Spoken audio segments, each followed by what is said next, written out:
ओम साई राम। श्री सच्चिदानंद सद्गुरु साईनाथ महाराज की जय। आज का सुविचार नवविधा भक्ति यथा। हम जानते हैं कि साईं बाबा ने अपने जीवन काल में इस मंत्र के बारे में हमें बताया। बाबा चाहते थे कि सभी भक्त नवविधा भक्ति के बारे में जाने, तथा बाबा ने अपने अंतिम समय में भी अपने भक्त लक्ष्मीबाई को 9 सिक्के दिए, जिनका पूरी तरह से अर्थ नवविधा भक्ति यथा से परिपूर्ण था।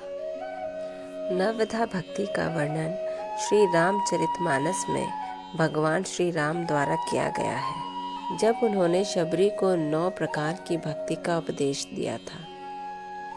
यह प्रसंग उस समय का है जब भगवान राम शबरी की भक्ति और प्रेम से प्रभावित होकर उसकी कुटिया में आए थे। शबरी ने भगवान राम की सेवा की और उनके समक्ष अपनी प्रेम भावना प्रस्तुत की। तब भगवान राम ने उसे नवविधा भक्ति का मार्ग बताया, जो कि एक भक्त के लिए ईश्वर के निकट पहुंचने का सर्वोत्तम मार्ग है। तो आइए जानते हैं नवविधा भक्ति के 9 चरणों को और उनका महत्व। पहला, श्रवण भक्ति, भगवान की कथाओं और महिमाओं को सुनने की भक्ति। दूसरा, कीर्तन भक्ति, अर्थात भगवान की स्तुति और महिमाओं को गायन करने की भक्ति। तीसरा, स्मरण भक्ति, अर्थात भगवान का नाम और रूप को याद रखने की भक्ति। चौथा, पाद सेवा भक्ति, अर्थात भगवान के श्री चरणों की सेवा करने की भक्ति। पांचवा, अर्चन भक्ति, अर्थात भगवान की पूजा और अर्चन करने की भक्ति। छठा, वंदन भक्ति, अर्थात भगवान को नमस्कार और वंदन करने की भक्ति। सातवां, दास्य भक्ति, अर्थात भगवान के दास की भूमिका में रहने की भक्ति। आठवां, सख्य भक्ति, अर्थात भगवान के साथ मित्रता दोस्ती करने की भक्ति।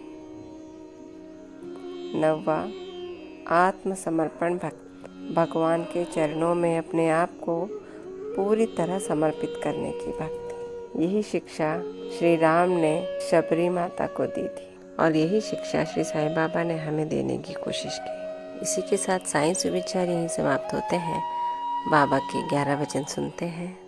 जो शिरडी में आएगा आपद दूर भगाएगा, चढ़े समाधि की सीढ़ी पर, पैर तले दुख की पीढ़ी पर। त्याग शरीर चला जाऊंगा, भक्त हेतु दौड़ाऊंगा। मन में रखना दृढ़ विश्वास, करे समाधि पूरी आस। मुझे सदा जीवित ही जानो, अनुभव करो सत्य पहचानो। मेरी शरण अखाली जाए, हो तो कोई मुझे बताए। जैसा भाव रहा जिस जन का, वैसा रूप हुआ मेरे मन का। भार तुम्हारा मुझ पर होगा, वचन मेरा झूठा होगा। आओ सहायता लो भरपूर, जो मांगा वो नहीं है दूर। मुझ में लीन वचन मन काया, उसका ऋण न कभी चुकाया। धन्य धन्य वो भक्त अनन्य, मेरी शरण तज जिसे नान्य। ओम साई राम। इसी के साथ साईं सुविचार समाप्त। ओम साई राम। बाबा आप सब पर कृपा रखें, आपको आशीर्वाद दें और कष्टों से दूर रखें। ओम साई राम। और मेरी बातें कैसी लगी इसके बारे में प्लीज़ कमेंट करके बताइए। बाबा आप सबको सुखी रखें, आप पर कृपा रखें और आपको आशीर्वाद दें। ओम साई राम।